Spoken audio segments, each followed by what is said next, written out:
রাত ৩:৩৩, চারপাশ নিস্তব্ধ। হঠাৎ রিমার মোবাইলটা বেজে উঠল। ঘুম ভাঙা চোখে সে স্ক্রিনের দিকে তাকালো।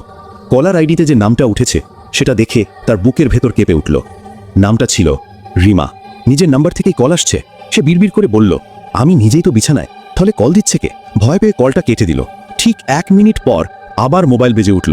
আবার সেই একই নাম, ইনকামিং কল, রিমা। এবার কাঁপতে কাঁপতে সে কলটা রিসিভ করল। ওপাশ থেকে ফিসফিস করে এক অচেনা ঠান্ডা কণ্ঠ বলল, রিমা, দরজাটা খুলবি না, আমি তোকে নিতে এসেছি।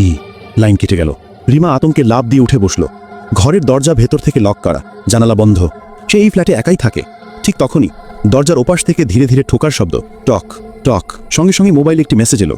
মেসেজ ফ্রম রিমা, দরজার সামনে আমি দাঁড়িয়ে আছি। রিমার গলা শুকিয়ে গেল, বুকের ভেতর দম বন্ধ হয়ে আসছে। সে ধীরে ধীরে পা বাড়িয়ে দরজার কাছে গেল। ডোর ভিউ দিয়ে বাইরে তাকালো, কিন্তু বাইরে কাউকে দেখা গেল না।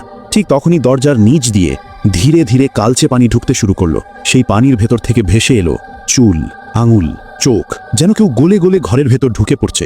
হঠাৎ দরজায় বিকট শব্দ, ধুম ধুম ধুম ধুম।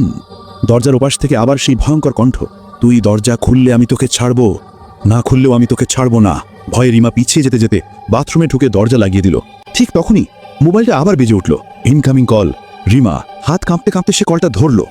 এইবার ওপাশ থেকে সে নিজেরই গলা শুনতে পেল, আমি বাথরুমে লুকিয়ে আছি, এখন দরজার সামনে তুই দাঁড়িয়ে আছিস। রিমার মাথা ঘুরে উঠল। হঠাৎ বাথরুমের দরজার নিচে ধীরে ধীরে একটা ছায়া দেখা গেল।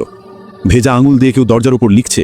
রক্তের মতো লাল দাগে ফুটে উঠল শব্দগুলো, এবার খোল। ঠিক সেই মুহূর্তে লাইট নিভে গেল। চারদিক শুধু অন্ধকার আর ভেজা নিঃশ্বাসের শব্দ।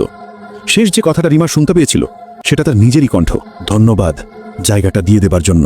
পরদিন সকালে প্রতিবেশীদের অভিযোগে পুলিশ এসে দরজা ভেঙে ঢোকে। বাথরুমের আয়নার সামনে বসে আছে রিমা। চোখ দুটো নেই, মুখে বিকৃত এক হাসি স্থির হয়ে আছে। তার হাতের মোবাইলটার স্ক্রিন তখনও জ্বলছে।